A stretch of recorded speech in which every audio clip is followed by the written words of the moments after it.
made the only decision I ever knew how to make. I did what I thought was right. 50 years ago, the United States dropped the atomic bomb on Japan. To this day, Americans know very little about how that decision was reached. It's been justified ever since as something that saved American lives. The ambiguity is something we're really not prepared for. Tonight, a week before the bomb's anniversary, why it was dropped. Did it shorten the war? Did it save American lives? Was it necessary? Were there alternatives? Did the United States need to be the first and only nation to use an atomic bomb? Do Americans know the truth about the decision to drop the atomic bomb? Americans know very little about why the bomb was used. Peter Jennings reporting. Hiroshima, why the bomb was dropped. 2 years ago, America's premier history museum, the Smithsonian, set out to commemorate the 50th anniversary of the flight of the Enola Gay, the plane that dropped the bomb on Hiroshima. We want to present as best we can multiple views of that history, not a singular view of one or another or a third party. From the beginning, the proposal for the exhibit was under attack. Too many pictures of victims, the critics said. Too much American guilt. I can't believe that they would create such an abomination. By the spring of 1994, some veterans groups had declared virtual war on the museum, saying the exhibit portrayed Americans as vengeful aggressors and the Japanese as innocent victims. It's certainly un-American. That might be close to treason. The Smithsonian tried to incorporate the veterans' views, but the American Legion vowed to resist anything that questioned the moral and political wisdom involved in dropping the atomic bomb. The curators wrote a political statement, an anti-nuclear, anti-atomic political statement. Finally, the exhibit collapsed over a hypothetical question. How many American lives did the bomb really save? There are literally millions of Americans who would not be here today if those weapons had not been used.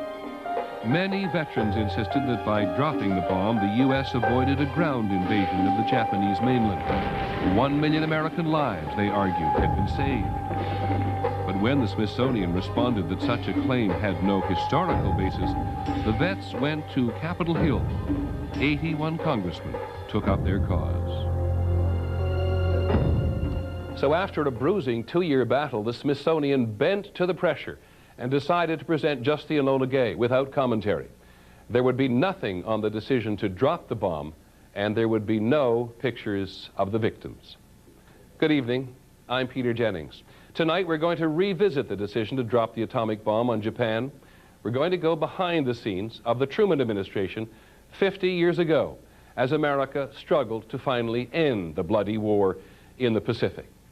The site of the Enola Gay, newly refurbished and on exhibition here at the Smithsonian, is a shiny reminder that in the closing days of World War II, the United States, in its determination to end the war, became the first and only nation ever to use the atomic bomb. It was a subject of controversy then, as it is now. Hiroshima, why the bomb was dropped. Peter Jennings reporting.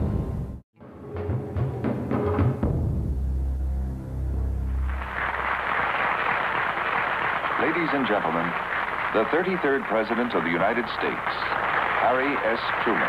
In 1964, Harry Truman would cooperate with a television series that laid out the official history of his presidency. Good to see you here this morning for a discussion, I hope, of some historical matters in which you ought to be interested. My goodness alive, young lady with the red hair right behind the school teacher there. Mr. President, why did you drop the atom bomb? Mr. President, the future wants to know, was it right to drop the atom bomb?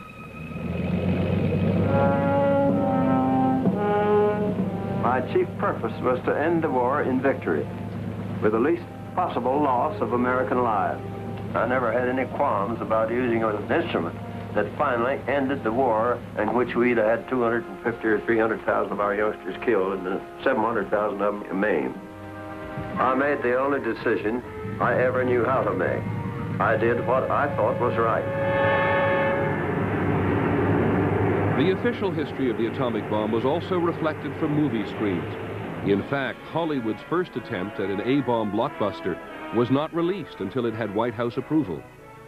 In the original script, the actor playing President Truman made what seemed a quick and easy decision.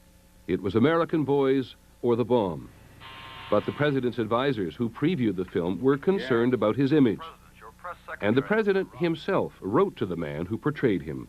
My only objection is it appeared to have been a snap judgment program. It was made to appear as if no consideration had been given to the result of dropping the bomb. That is an absolutely wrong impression. Thank God we've got the bomb and not the Japanese. What movie audiences finally saw was an agonized decision. That's one argument for our using it, Charlie, but it's not the decisive argument. The whole thing is terrifying. You must have spent many sleepless nights over it. A year less of war, Charlie, will mean life for 300,000, maybe 500,000 of America's finest youth. These were the decisive considerations in my consent. As President of the United States, sir, you could make no other decision. As President, I could not. In the film, there are many factual mistakes. The Enola Gay takes off on its historic mission and then braves heavy flak over Hiroshima. On August the 6th, 1945, there was no hostile fire. 250,000 people down there starting the day. City about the size of Dallas, Texas. In about 1 second, they'll be wiped off the map. They'll never know what hit them. We've been dropping warning leaflets on them for 10 days now. That's 10 days more warning than they gave us at Pearl Harbor. In fact, no leaflets were dropped specifically warning the city below of a powerful new bomb.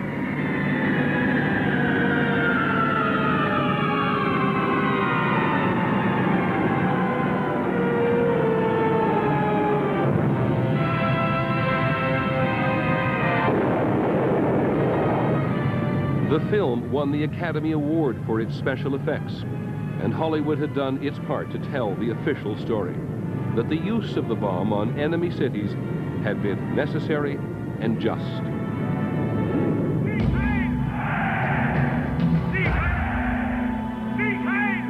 This was a war fought against evil, against military dictatorships in Germany, Italy, and Japan.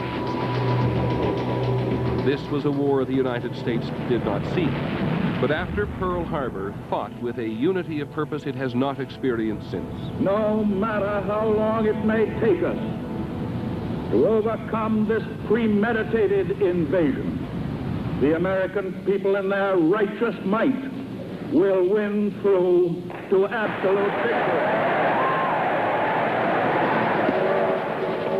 It was Franklin Roosevelt who authorized a project hidden deep in the New Mexico desert to build the atomic bomb. It was the president's most closely guarded secret. The scientists drawn to Los Alamos had come believing they could help save Western civilization from fascism by beating the Germans to the bomb. Their mission was to make a weapon like no other. It was codenamed the Manhattan Project. Robert Oppenheimer was its scientific leader. Its military director was Army General Leslie Groves. By 1945, the Manhattan Project employed 160,000 workers at 37 factories and labs across the country. General Groves promised the first atomic test by the middle of the year. President Roosevelt would not live to see it. April the 12th, 1945. The death of the commander-in-chief 3.5 years after Pearl Harbor stunned a nation that had come to depend on him. The people's fear would be reflected in the words of Roosevelt's chief of staff, Admiral William Leahy. The captain of the team is gone. We are all at loose ends and confused as to who may be capable of giving sage advice and counsel to the new leader. They were shocked. Harry Truman, from their point of view, was an insignificant figure. Perhaps almost anyone compared to Roosevelt would have been insignificant, but Truman was on the long list of insignificant figures, perhaps the most insignificant they could imagine. They had no respect for him. They had no confidence in him. Colonel Henry Stimson was Roosevelt's Secretary of War. I think every one of us felt very keenly the loss of a real personal friend. I know I did. No one knows what the new president's views are. At least I don't. There's a note in the Stimson diaries of about a year or year and a half before Truman became president, in which Stimson noted, after a conversation with Truman, that Truman is a pretty untrustworthy man. But Stimson felt it was his obligation to educate Truman, especially about the atomic bomb, which was at that point Stimson's most important responsibility. Harry Truman had been vice president for 82 days. In that time, he had met with Franklin Roosevelt only twice. He knew nothing of the atomic bomb. Stimson went up to the president, the new president, and said, "We are involved in making a most terrible weapon. Within 4 months, we shall in all probability have completed the most terrible weapon ever known in human history. One bomb of which could destroy a whole city. The world in its present state of moral advance would be eventually at the mercy of such a weapon. In other words, modern civilization might be completely destroyed." When Stimson and Groves first briefed him in detail about the bomb in April of 1945, he kind of thumbed through the paper and he wasn't terribly interested in what they had to say. I mean, he caught the gist of what they were trying to say, which was this is the most terrible weapon in history and it can take out a whole city. So he knew that, but how that translated into his actions or how that translated into his thinking about the bomb is much less clear. There was Truman, who did not have all those bright young men around him as Franklin Roosevelt had. By his own account, had received absolutely no preparation for assuming the presidency, nor had been privy to the development of the atomic bomb, and immediately looked to who is the most experienced man politically and in terms of diplomacy that I can trust, someone like me. That man who would have so much influence on Harry Truman was James Burns of South Carolina. Burns had believed that he would be Roosevelt's vice president until Roosevelt picked Truman at the convention. So Burns would join President Truman's circle as the man who thought he should have the job. He was one of the few men who'd known anything about the bomb and had warned Roosevelt that the huge amounts of money being spent meant political scandal if it were not a success. He knew more than Truman, and Truman knew that Jimmy Burns could make certain that the atomic project would show results, both militarily and politically. So Burns took a slight knowledge, which he had, as his leverage to present himself as Mr. Atomic Bomb to Harry. So there was Truman, with a shrewd, calculating Southern politician on one side, and on the other, the more cautious, conservative Colonel Stimson. Burns had already told me that the weapon might be so powerful as to be potentially capable of wiping out entire cities and killing people on an unprecedented scale. Might well put us in a position to dictate our terms at the end of the war. Stimson, on the other hand, seemed at least as much concerned with the role of the atomic bomb in the shaping of history as in its capacity to shorten this war. President Truman described the pressure to use the bomb. General Groves was the military man in charge of the whole bomb-building project. He wrote, and I quote, "Truman was like a little boy on a toboggan. He never had an opportunity to say, 'We will drop that bomb.' Any political leader would have been crucified later if American lives were lost in the invading Japan. Well, I wasn't worried about being crucified." When Harry Truman became president, Germany was close to surrender, but the war in the Pacific was still to be won. Against an enemy Americans had come to hate even more than the Germans. The Japanese behavior is appalling and atrocious. toward Chinese, toward civilians, toward peoples throughout Asia, toward prisoners of war. It's very clear that in Germany there were good Germans and bad Germans, and almost always the Americans described themselves as fighting Hitler or Nazis. In the case of the Japanese, you get all sorts of slogans like the only good Jap is a dead Jap. Less than 2 weeks before Truman became president, on Easter Sunday, 1945, the U.S. 10th Army landed on the Japanese island of Okinawa. It would be the bloodiest battle of the Pacific War. A Marine who survived wrote it this way. The struggle for survival went on day after weary day. To those who entered the meat grinder itself, the war was a netherworld of horror, from which escape seemed less and less likely. As casualties mounted and the fighting dragged on and on, time had no meaning.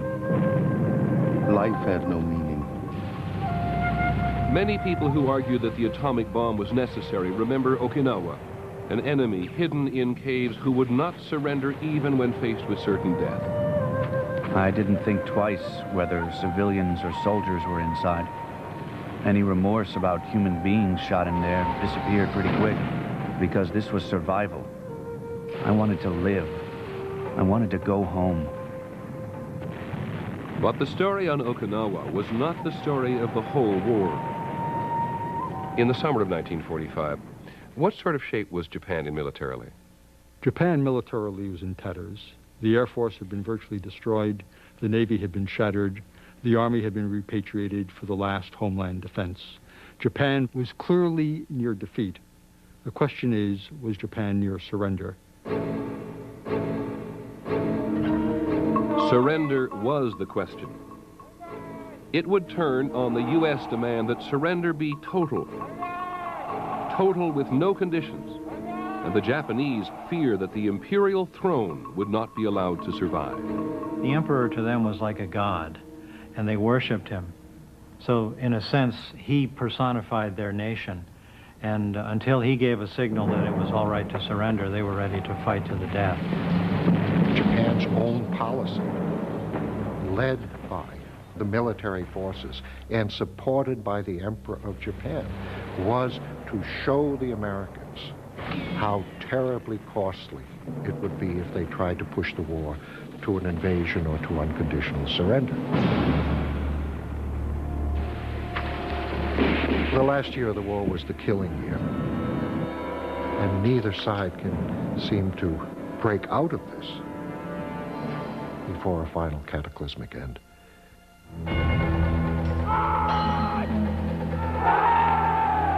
In this killing year, Japan's suicide pilots were promised glory in death, sent off in aircraft laden with bombs and only enough fuel for a one-way trip. A 19-year-old pilot would write this on the eve of a mission. To bring the nation to victory was our thought. And what was that nation? The land of my parents, younger brothers, and sister. Can we bear seeing our country invaded by outside enemies? That was on my mind. We were innocents.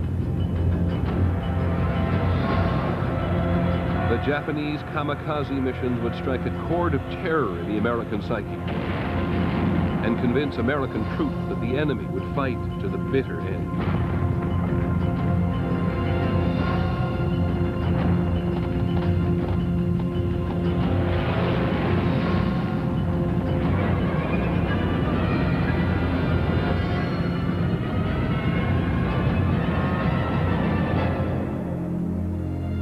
That summer, America was watching too many of its young men die.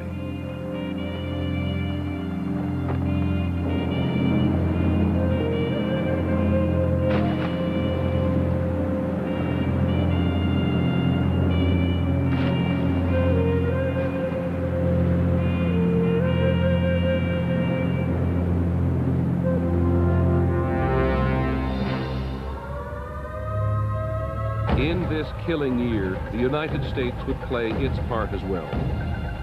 Through the night of March 9th, 1945, while Roosevelt was still president, 334 American B-29s firebombed Tokyo.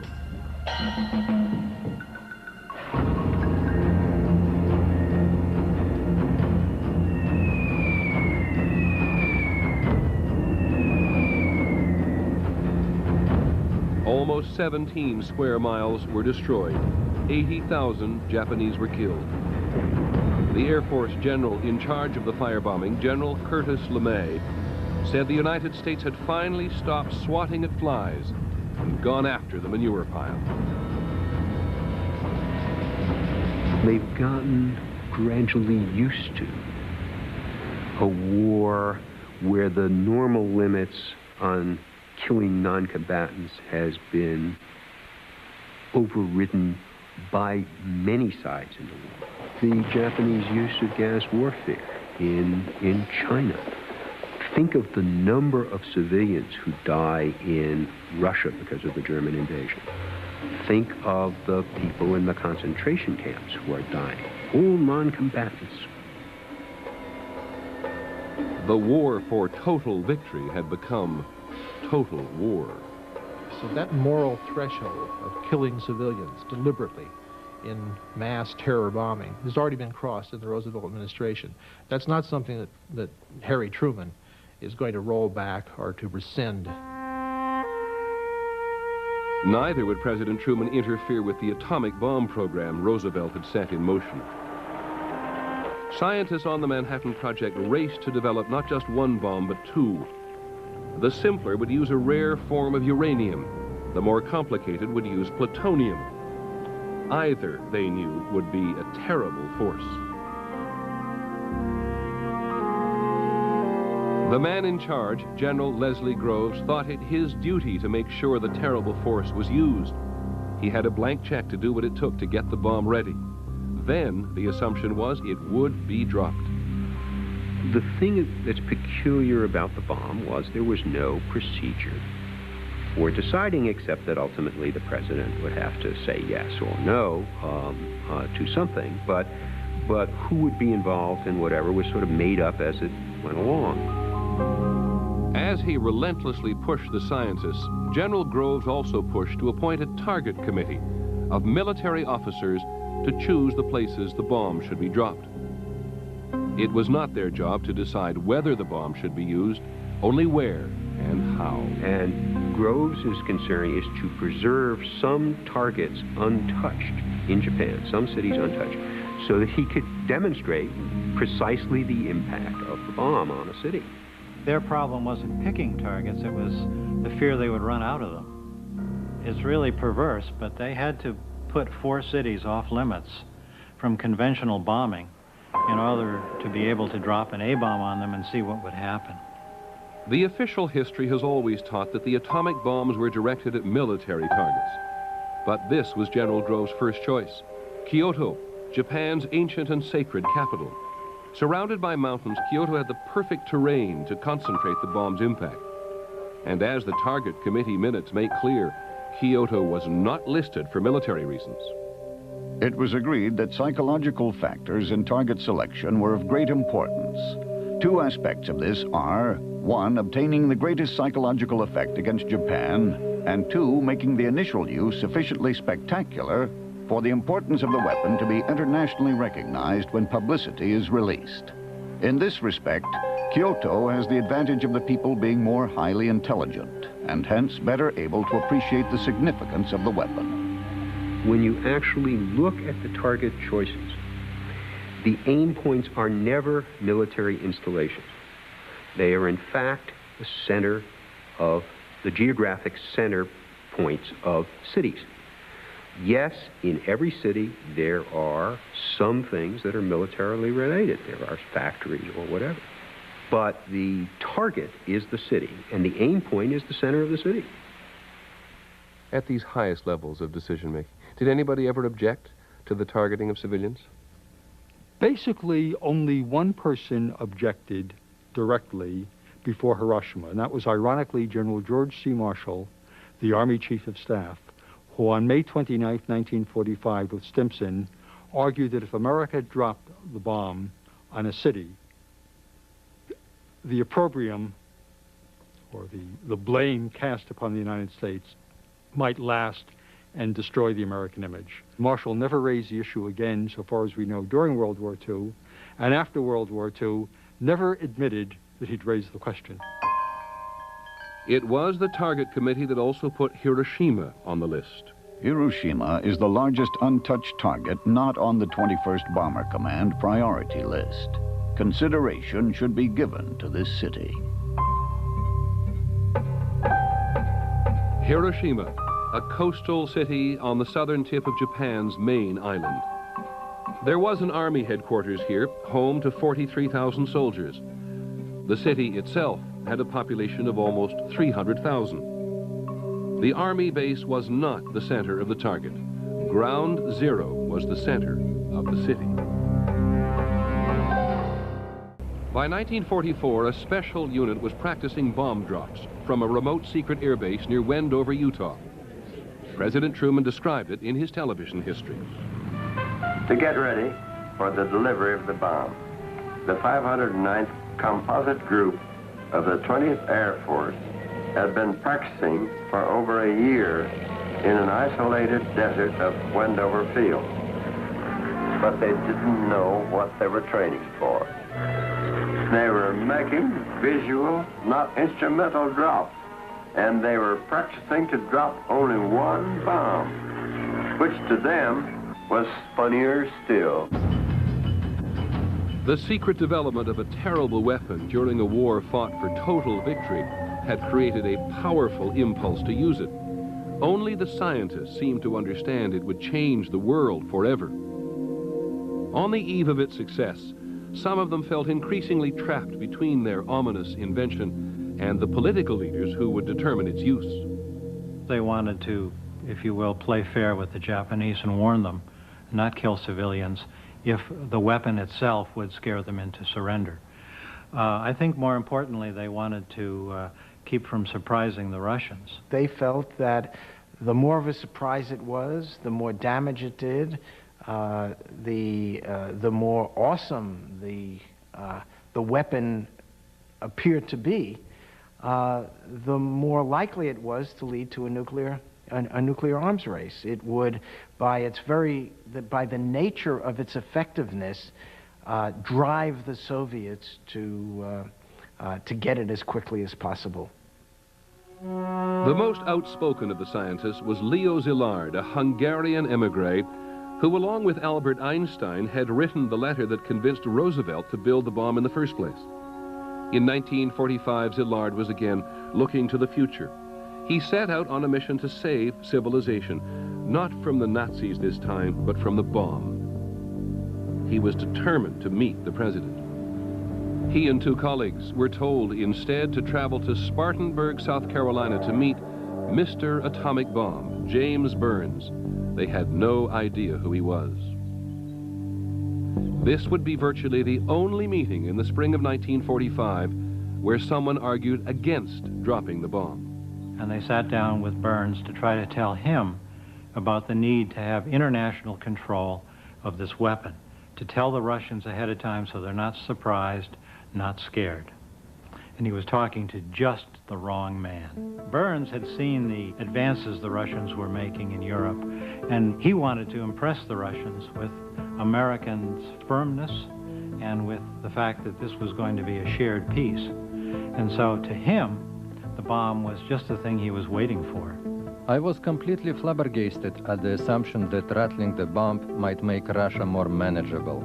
I was concerned at this point that by demonstrating the bomb and using it in the war against Japan, we might start an atomic arms race between America and Russia, which might end with the destruction of both countries. The physicists were to Jimmy Burns political naïfs. They'd never stood for an election.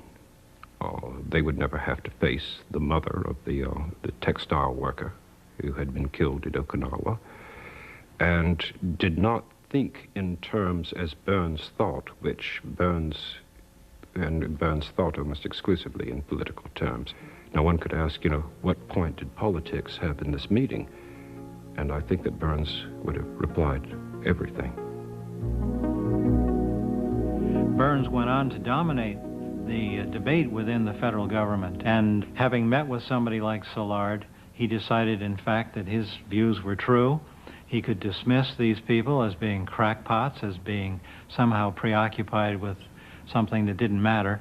And so it probably gave Burns an assurance to carry forward just the policies that Szilard feared he would carry forward.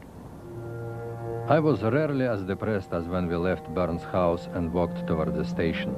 I thought to myself how much better off the world might be had I been born in America and become influential in American politics, and had Burns been born in Hungary and studied physics. Szilard would not give up. In the weeks before the bomb was dropped, he would enlist the support of 68 other atomic scientists, urging the president to reconsider its use. President Truman never saw their petition. Months and years later, when he appeared in public, he would make light of this by saying, the public is fascinated by mass murderers, and I'm a mass murderer. He said this in his ironic and almost uncontrollable way of making light of things that bothered him deeply, but I think he did see himself for the rest of his life as a mass murderer.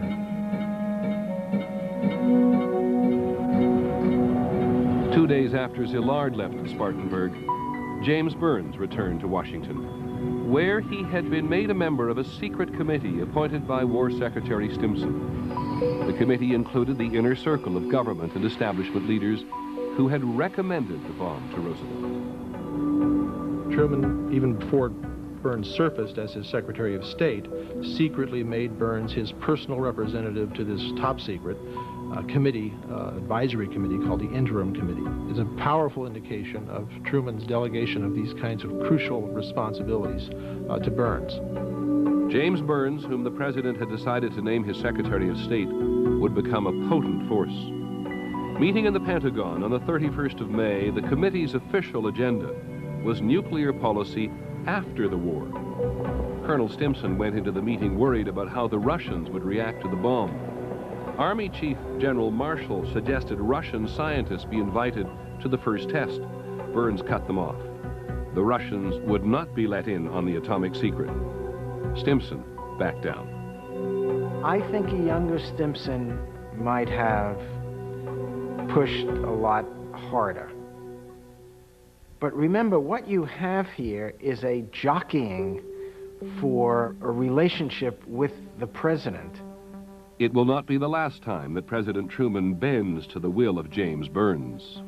Burns always looked at Truman as a junior partner. I think that he had a kind of contemptuous attitude toward Truman, and I think that he did see himself as the instructor and Truman as a pupil. He was overwhelmed with running Congress. He was trying to find his way around the White House. He had people who had been doing this job for years in the form of the very dominant Secretary of War, the very dominant General Groves. He brought in the most dominant person he knew in diplomacy, which was James Burns.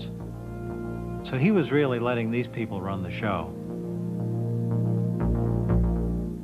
The President of the United States is the Commander-in-Chief of the Armed Forces.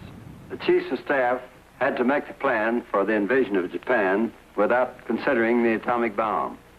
It was estimated that to land on Kyushu and conquer it would cost 250,000 of our youngsters to be killed and 500,000 of them to be maimed for life. The projected casualty numbers that President Truman would use later in life would range from 250,000 to 1 million. That notion of putting 1 million lives at risk long ago became a central part of the argument for using the bomb, though the figure of 1 million has never been found in any of the briefings President Truman received from his military commanders. The real debate in the summer of 1945 was not whether an invasion would be a tragedy. It would have been. But there was no plan to invade for another several months. The real question was how to end the war without that bloody fight to the finish. There was a military option. There was a diplomatic one. And there was the bomb. The military option was to wait for the Russians to get into the war. In a secret agreement, the Soviet leader Joseph Stalin had promised Roosevelt that 3 months after the end of the European campaign, his Red Army would move against the Japanese occupying China. As early as April, U.S. military intelligence concluded that a Russian invasion could be decisive. By the autumn of 1945, we believe that the vast majority of Japanese will realize the inevitability of absolute defeat, regardless of whether the USSR has actually entered the war against Japan. If at any time the USSR should enter the war, all Japanese will realize that absolute defeat is inevitable. The Americans had also broken Japanese military and diplomatic codes.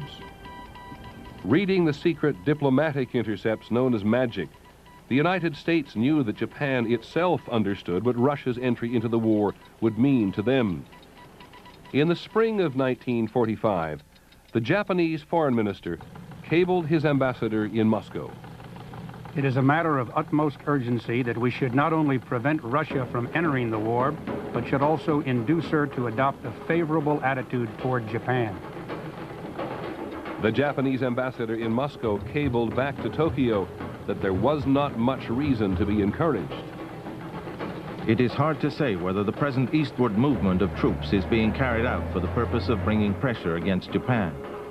We must be on our guard as soon as we notice any marked movement of troops towards eastern Siberia. The increasingly urgent messages ask the Russians to help negotiate a surrender. Stalin ignores them. Unfortunately, it now appears that we shall soon have to abandon our struggle on Okinawa. If Russia, by some remote chance, should suddenly decide to take advantage of our weakness and intervene against us with the force of arms, we should be in a completely hopeless situation.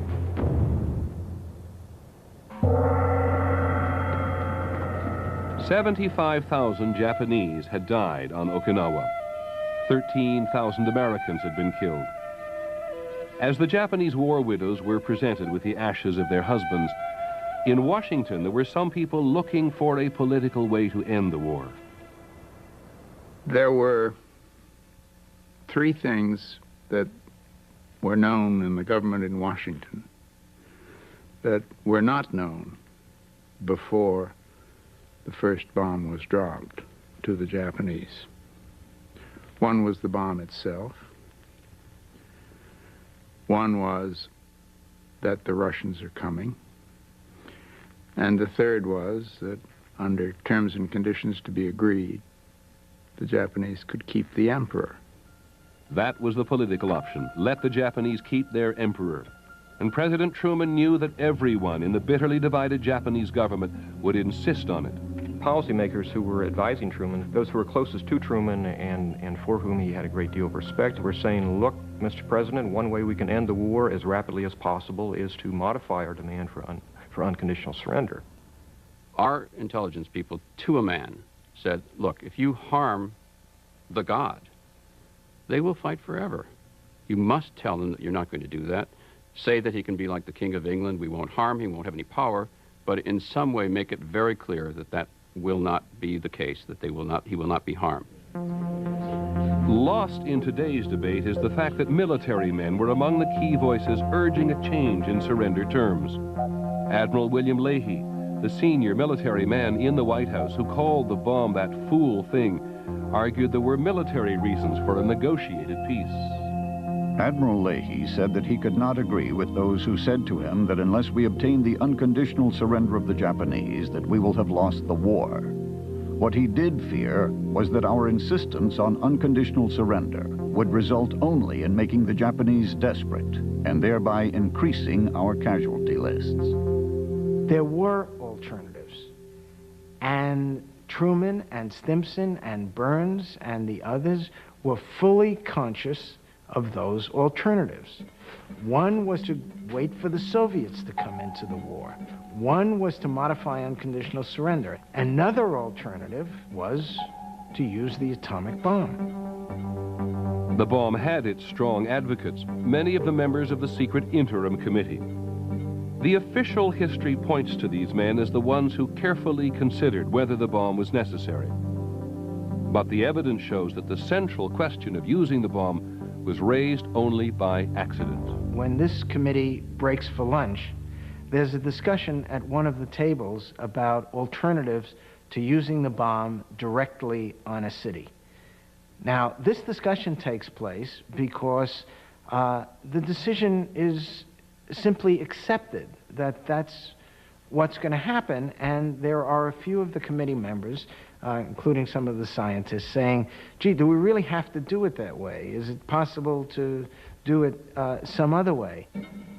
Robert Oppenheimer, the scientific leader of the Manhattan Project, remembered that sometime during the lunch, Colonel Stimson emphasized the appalling lack of conscience and compassion that the war had brought about. He was not exultant about the bombings of Hamburg or Dresden or Tokyo. Colonel Stimson felt that, as far as degradation went, we had had it. That it would take a new life and a new breath to heal the harm. But the idea of demonstrating the bomb was vetoed. The idea of warning the Japanese was dismissed. At the time, did Colonel Stimson have any doubts about Not about using it, no. Using it against the city, if you'd pushed him, he would have said, well, we fought that battle, we lost it. The next day, James Burns moved to settle the question that had been raised by accident and pushed for a formal vote.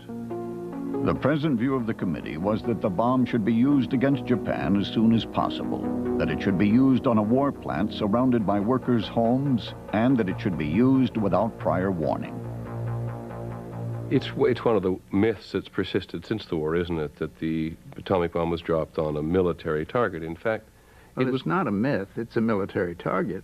It's a military target like New York. If there was a day when the bomb decision was sealed and delivered, it would be the 1st of June, when James Burns went to the White House to tell the president what the committee had approved. But Burns was covering his bases here. As the president's personal representative on the committee, Burns was doing the job that he had been chosen to do, which is covering the president. Nothing from a political point of view is so advantageous as a committee of shared responsibility. Mr. President, here it is in writing. From the most experienced public men within this nation, from the best scientific minds, you are making the right decision. Do it. Do it quickly, and do it with no warning. How the bomb would be used had now been confirmed. 5 days later, the aging Secretary of War met with the president. Colonel Stimson's diary of their conversation reflects his own agony and confusion about attacking cities. I told him I was busy considering our conduct of the war against Japan and how I was trying to hold the Air Force to precision bombing. First, because I did not want to have the U.S. get the reputation of outdoing Hitler in atrocities. And second, I was a little fearful that before we could get ready, the Air Force might have Japan so thoroughly bombed out that the weapon would not have a fair background to show its strength. He laughed and said he understood. In early July, Colonel Stimson made one last effort to convince the president that the war might end if the Japanese were offered a chance to surrender. He writes in his memoirs, "It's possible in the light of the final surrender that a clearer and earlier exposition of American willingness to retain the emperor would have produced an earlier ending." Well, he did what he could war. on that issue. He pushed as hard as he knew how. Yeah. He had no regrets on that. Only on this question did he later believe that history might find that the United States, by its delay in stating its position on the emperor, had prolonged the war. That's right. He did think that that was possible, that you'd reach that conclusion. And it may be. I think that is an open question.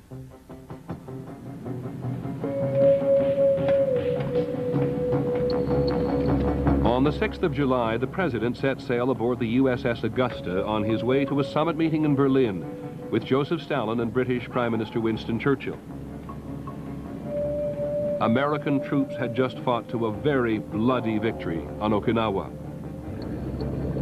At the top of the president's agenda was ensuring that Stalin would keep his promise to President Roosevelt and send the Red Army to war against Japan within a month. In his pocket, the president carried the draft ultimatum given to him by Stimson, making it clear that the emperor could keep his throne if Japan surrendered.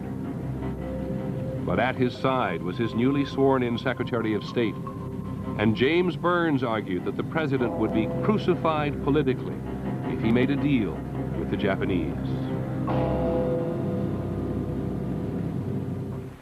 Had to make a decision as to whether we'd use that bomb on Japan or not. And that decision was up to me, because I was the President of the United States and we controlled the bomb. In July of 1945, the President could still have said no. He could have done so during the Allied meeting in Potsdam, a suburb of Berlin, where he would first meet both Winston Churchill and Joseph Stalin. Truman privately compared Stalin to the boss of the Missouri political machine from which he had come, and nicknamed him Uncle Joe. Stalin privately called Truman that noisy little shopkeeper. The Allied leaders knew they had to deal with one another in the world after the war. Truman had postponed their meeting until he was pretty sure he had the bomb.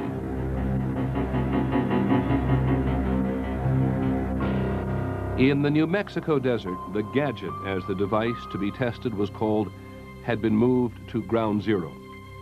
General Groves was pushing hard to test the plutonium bomb. If it worked, the United States could produce half a dozen or more, creating a nuclear arsenal, and giving President Truman enormous power in his dealings at Potsdam. At Potsdam, the President writes in his diary about his first meeting with Stalin. We had lunch, talked socially, put on a real show drinking toast to everyone, then pictures made in the backyard. I can deal with Stalin. He is honest, but smart as hell. Most of the big points are settled. He'll be in the Jap War on August 15th. Finny Japs when that comes about. At this moment in Potsdam, before the bomb is a reality, the President seems to understand that he does have an important alternative to an American invasion of Japan. The Red Army's entry into the war might be the way to end it. He rejoices about the Russians in a letter to his wife. I've gotten what I came for. Stalin goes to war August 15th with no strings on it. I'll say that we'll end the war a year sooner now, and think of the kids who won't be killed. That is the important thing.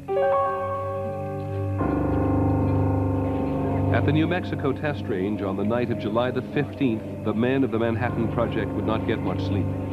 Thunderstorms threatened to postpone the test. One scientist bet on the chances that the blast would ignite the atmosphere. He offered a side wager on whether it would destroy the entire world or only New Mexico. And then, just before dawn, at 5:29 on the morning of the 16th, the world changed forever.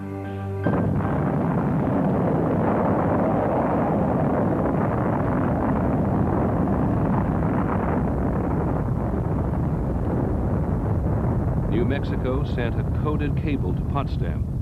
Operated on this morning. Results already exceed expectations. Dr. Groves, pleased.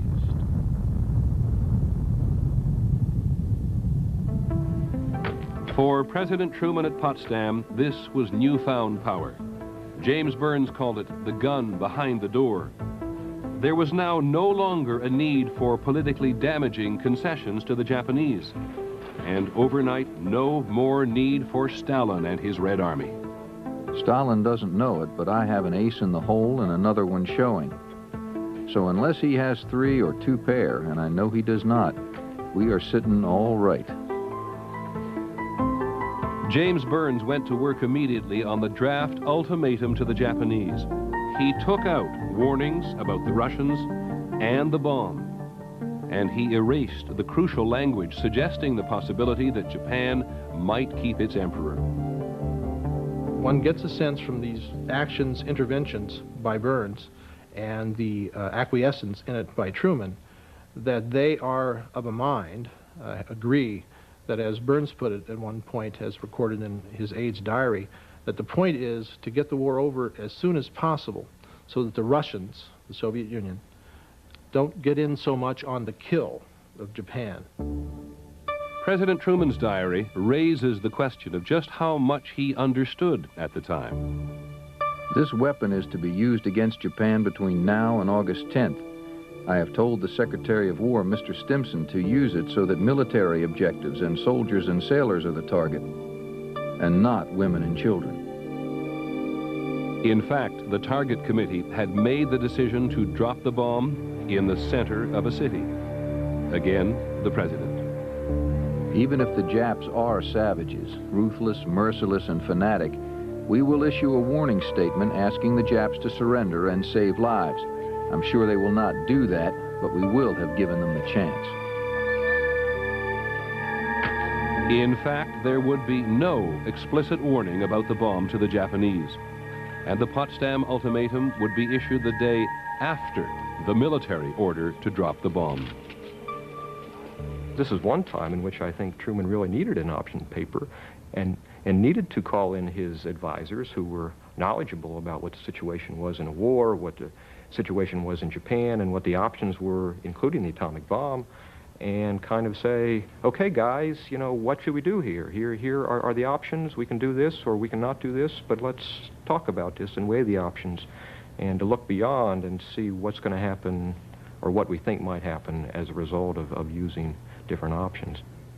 Why did no one apparently sit down and say, why rush with this? Do we want to reconsider this? Do we want to think about this again? I think I'd ask the question the other way around. That would have been the exceptional thing to do. I think the truth of the matter is that the notion that you have a very powerful new weapon which can shorten the war is controlling and compelling. Looking behind that, they would say, Colonel Stimson, if he were here now, would be grabbing my elbow and reminding me that he had a committee, that they had looked at the bomb, that the committee had recommended that it be used against workers' dwellings, against the city. The matter had been thought through, and the notion that you hit fast, if you're going to hit, was already settled. And Harry Truman, an artillery captain too, felt the same way. I casually mentioned to Stalin that we had a new weapon of unusual destructive force. The Russian premier showed no special interest. Actually, Joseph Stalin knew about the American bomb long before Harry Truman. He had spies at Los Alamos in New Mexico. But he did not know the bomb would be dropped on Japan, and he would be stunned when he heard the news. President Truman was now in a hurry to leave Potsdam, according to James Burns' press aide, so he wouldn't have to tell Stalin why he hadn't kept his ally informed about the bomb. Once on board the USS Augusta, Burns' aide would add this. The president took Burns by the arm and said, "Come on, Jimmy, let's go below and have a drink. If these sons of bitches want to see me again, they will have to come to Washington." The bomb would be dropped on Hiroshima 4 days later. I think the moral ambiguities in the use of the bomb come down to the question of when we used it and when we needed it to save casualties. Why we used 2 bombs in August to prepare for an invasion in November, when they were the only 2 bombs we had. We assumed there'd be a 3rd one in 2 weeks and a 4th one 2 weeks after that, but we weren't really sure. And the fact that we used those 2 in such a hurry, I think, speaks to Burns's concerns about the Russians rather than Truman's concerns about the casualties. If proof were needed that the bomb had a momentum of its own, consider that even before the successful test of the plutonium bomb, the smaller uranium bomb, Little Boy, which scientists were certain would work without a test, had already left Los Alamos. Its voyage to Tinian Island, 1,500 miles from Japan, would take 10 days. The order to use the bomb was issued only as an afterthought, because the Air Force general in charge would not drop an atomic bomb without a written order. The 509th will deliver its first special bomb as soon as weather will permit visual bombing after about August 3rd, 1945 on one of the targets. Additional bombs will be delivered on the above targets as soon as made ready by the project staff. President Truman would later claim that he gave the order to drop the atomic bomb only after the Japanese rejected his Potsdam warning. The truth is that the order to drop the bomb was cabled from Potsdam the day before, and the president did not sign it. There's no reason to believe Truman ever saw that order. He would later say in his memoirs that he consulted with the Joint Chiefs of Staff and then had the order drawn up. There's no record at all that he ever met with the Joint Chiefs of Staff. So he may never even have seen the order? There's no indication that it was shown to Truman. It was not, his approval was not asked. The order is written by General Groves and signed by Colonel Stimson. In it, Groves gives himself full authority to use atomic bombs repeatedly as soon as they can be made ready. August the 4th. On Tinian Island, the crews chosen to fly the Enola Gay mission are briefed. No one mentions the words atomic bomb. Bob Caron, the tail gunner, would remember it this way. There were a lot of scientists with us. They had some movie film, but the projector broke down. But they had some slides. We knew it was going to be something big. And we saw pictures of the test explosion at Trinity site in Alamogordo. It was just still pictures and slides, but it was breathtaking. The only way you could think of it was, what the hell is this? It was a question of saving hundreds of thousands of American lives. At 2:45 a.m., the Enola Gay cleared the runway on special bombing mission with 10,000 pounds of atomic bomb called Little Boy aboard. The mission pilot was Colonel Paul Tibbets. We got off at about 3 o'clock in the morning. We felt that it was our lucky day. We knew it was as we made the final approach toward Hiroshima, which the navigator hit right on the button. I could clearly see the city of Hiroshima within my bomb sight. August the 6th, 1945, 8:15 a.m. There was an extraordinary flash, an eye-crushing flash. Then came the tremendous roar. I felt something strange on my face. Then I was shocked by the feeling that the skin on my face had come off, and the hands and the arms too. It was now dark like dusk. Everything was vague and hazy, as if a mist had covered my eyes. I wondered if I had lost my senses. At that moment, a kind of panic began to well up from somewhere in the crowd, as first one voice, then another began passing along a message. It's gasoline. The Americans are dumping gasoline on us. At least 75,000 people were killed instantly. The exact number of dead will never be clear, because whole families, whole neighborhoods were wiped out by the bomb. No one knows precisely how many died from the effects of radiation in the months and years to come. The bomb had been detonated directly above its target, the center of the city.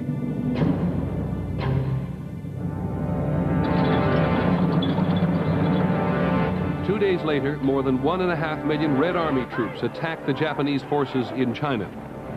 Stalin rushed to get into the war before the new weapon could end it.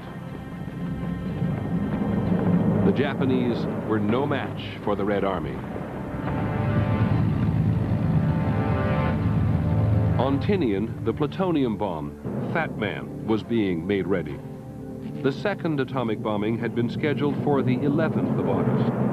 But bad weather was forecast over Japan, and General Groves wanted to make sure that the plutonium bomb was field tested before the war was over.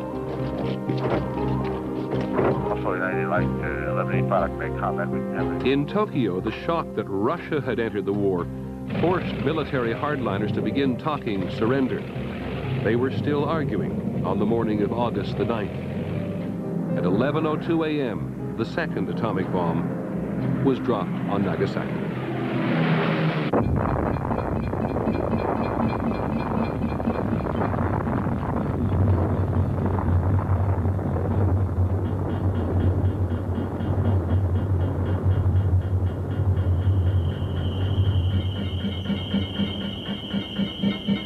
There might have been a moment when the bombing of Nagasaki could have been stopped, or at least delayed, but no second order from the president was needed to drop the second bomb.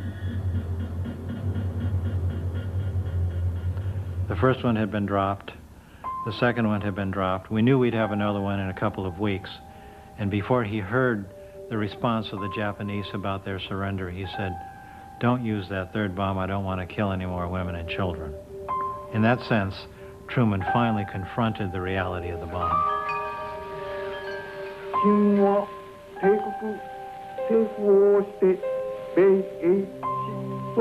On the 15th of August, the Emperor broadcast a message to the Japanese people.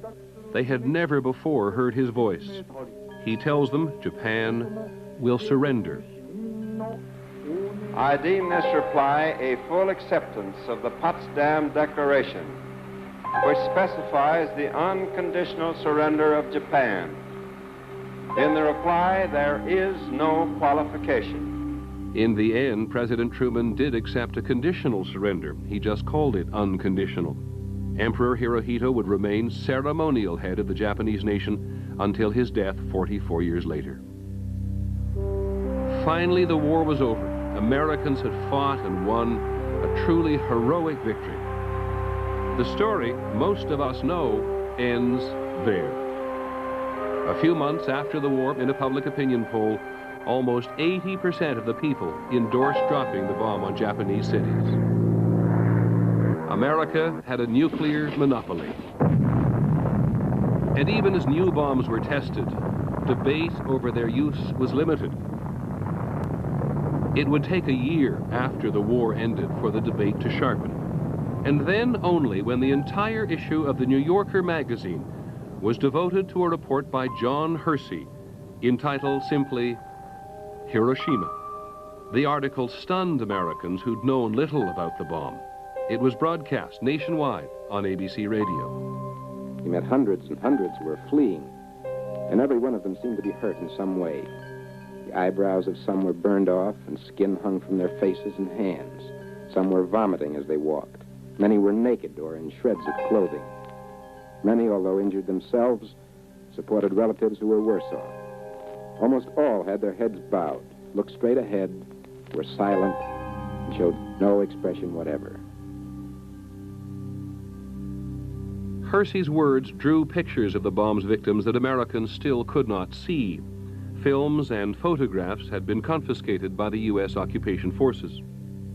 Images like these were censored then, and they were among the first to be removed from the Smithsonian this year, when its planned anniversary exhibit came under attack.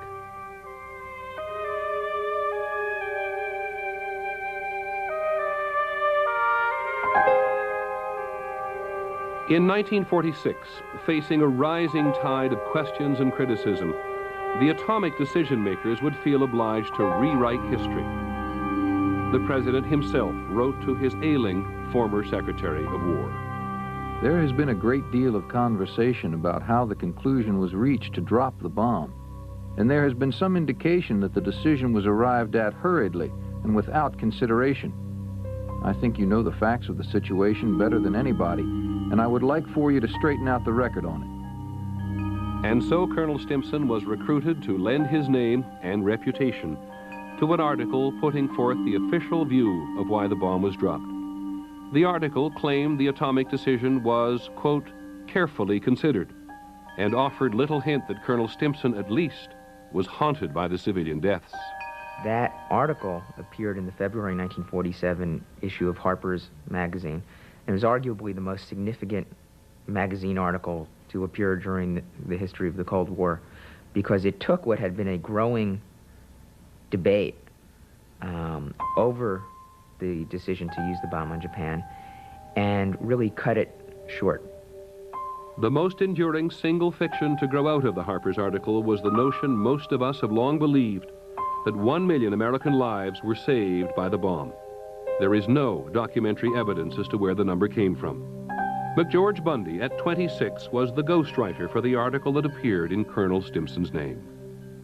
If you read it carefully, what it says is, if the war goes on to a point where we have to make the landings, I was informed that we could expect up to 1 million casualties, something like that, not deaths, casualties.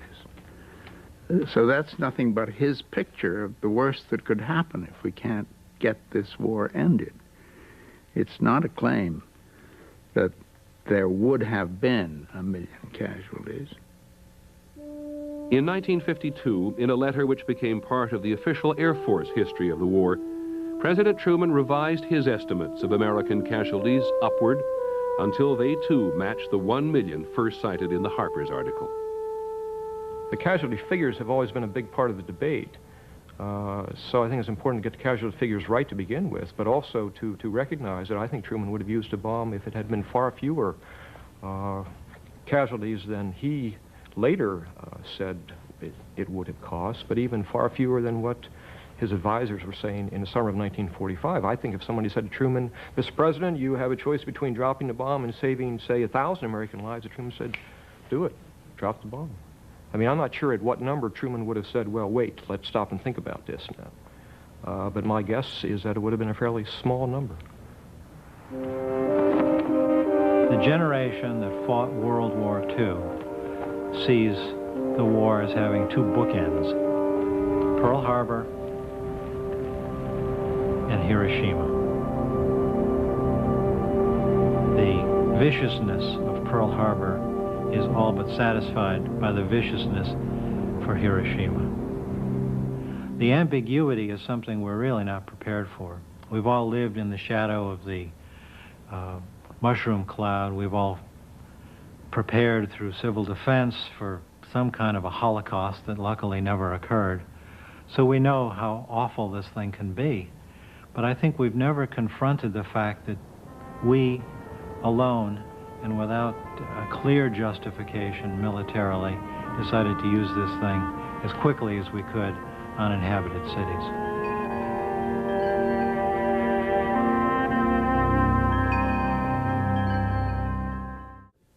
For one thing, it is hard for people who didn't live through the war to understand how much it meant to the men who believed their lives were spared because it was dropped. At the same time, it is clear there are people who don't want to contemplate the moral questions that are also part of the bomb's legacy.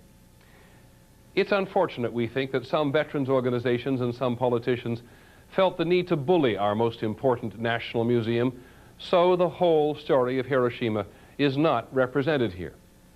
That is not fair to history or to the rest of us. After all, freedom of discussion was one of the ideals that Americans fought and died for. I'm Peter Jennings. Good night.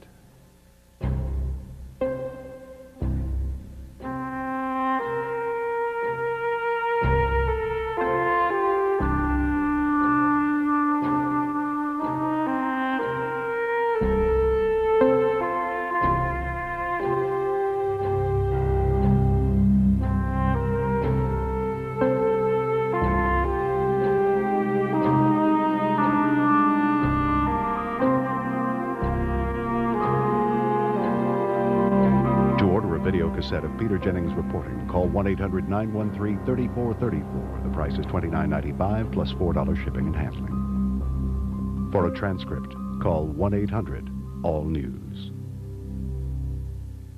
This has been a special presentation of ABC News. More Americans get their news from ABC News than from any other source. The American Broadcasting Company, ABC. Finally, the exhibit collapsed over a hypothetical question. How many American lives did the bomb really save? There are literally millions of Americans who would not be here today if those weapons had not been used. Many veterans insisted that by dropping the bomb, the U.S. avoided a ground invasion of the Japanese mainland. 1 million American lives, they argued, had been saved. But when the Smithsonian responded that such a claim had no historical basis, the vets went to Capitol Hill. 81 congressmen took up their cause. So after a bruising 2-year battle, the Smithsonian bent to the pressure and decided to present just the Enola Gay without commentary. There would be nothing on the decision to drop the bomb, and there would be no pictures of the victims. Good evening. I'm Peter Jennings. Tonight we're going to revisit the decision to drop the atomic bomb on Japan. We're going to go behind the scenes of the Truman administration 50 years ago as America struggled to finally end the bloody war in the Pacific. The site of the Enola Gay, newly refurbished and on exhibition here at the Smithsonian, is a shiny reminder that in the closing days of World War II, the United States, in its determination to end the war, became the first and only nation ever to use the atomic bomb. It was a subject of controversy then, as it is now. Hiroshima, why the bomb was dropped. Peter Jennings reporting.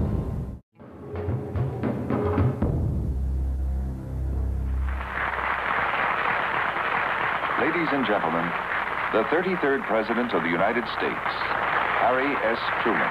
In 1964, Harry Truman would cooperate with a television series that laid out the official history of his presidency. Good to see you here this morning for a discussion, I hope, of some historical matters in which you ought to be interested. My goodness alive, young lady with the red hair right behind the school teacher there. Mr. President, why did you drop the atom bomb? Mr. President, the future wants to know, was it right to drop the atom bomb? My chief purpose was to end the war in victory, with the least possible loss of American lives. I never had any qualms about using an instrument that finally ended the war in which we'd had 250 or 300,000 of our youngsters killed and 700,000 of them maimed. I made the only decision I ever knew how to make. I did what I thought was right. The official history of the atomic bomb was also reflected from movie screens. In fact, Hollywood's first attempt at an A-bomb blockbuster was not released until it had White House approval. In the original script, the actor playing President Truman made what seemed a quick and easy decision. It was American boys or the bomb. But the president's advisors who previewed the film were concerned about his image. And the president himself wrote to the man who portrayed him. My only objection is it appeared to have been a snap judgment program. It was made to appear as if no consideration had been given to the result of dropping the bomb. That is an absolutely wrong impression. Thank God we've got the bomb and not the Japanese. What movie audiences finally saw was an agonized decision. That's one argument for our using it, Charlie, but it's not the decisive argument. The whole thing is terrifying. You must have spent many sleepless nights over it. A year less of war, Charlie, will mean life for 300,000, maybe 500,000 of America's finest youth. These were the decisive considerations in my consent. As President of the United States, sir, you could make no other decision. As President, I could not. In the film, there are many factual mistakes. The Enola Gay takes off on its historic mission and then braves heavy flak over Hiroshima. On August the 6th, 1945, there was no hostile fire. 250,000 people down there starting the day. City about the size of Dallas, Texas. In about 1 second, they'll be wiped off the map. They'll never know what hit them.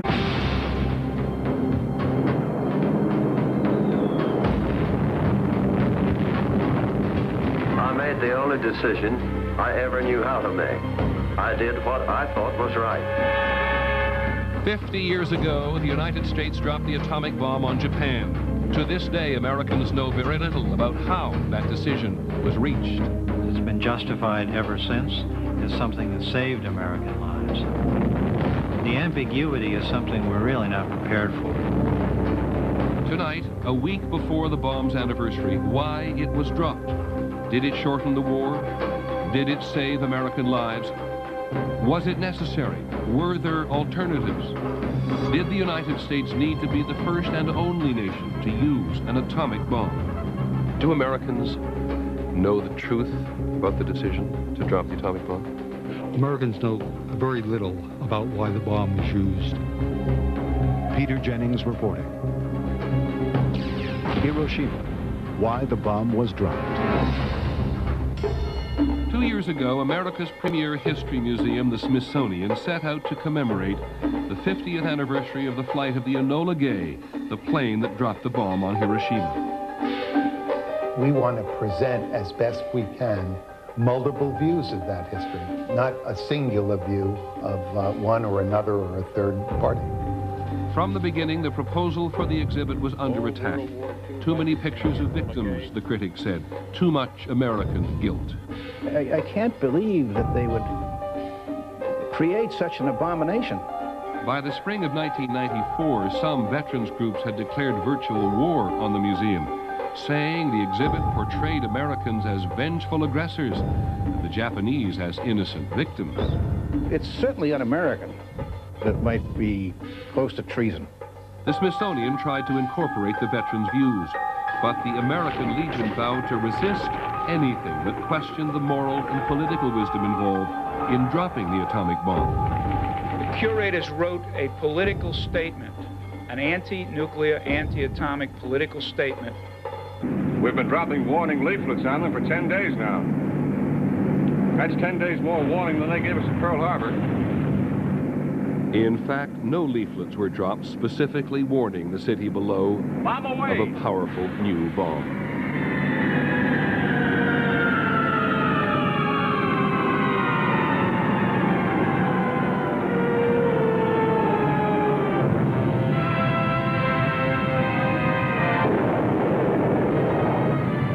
The film won the Academy Award for its special effects, and Hollywood had done its part to tell the official story, that the use of the bomb on enemy cities had been necessary and just.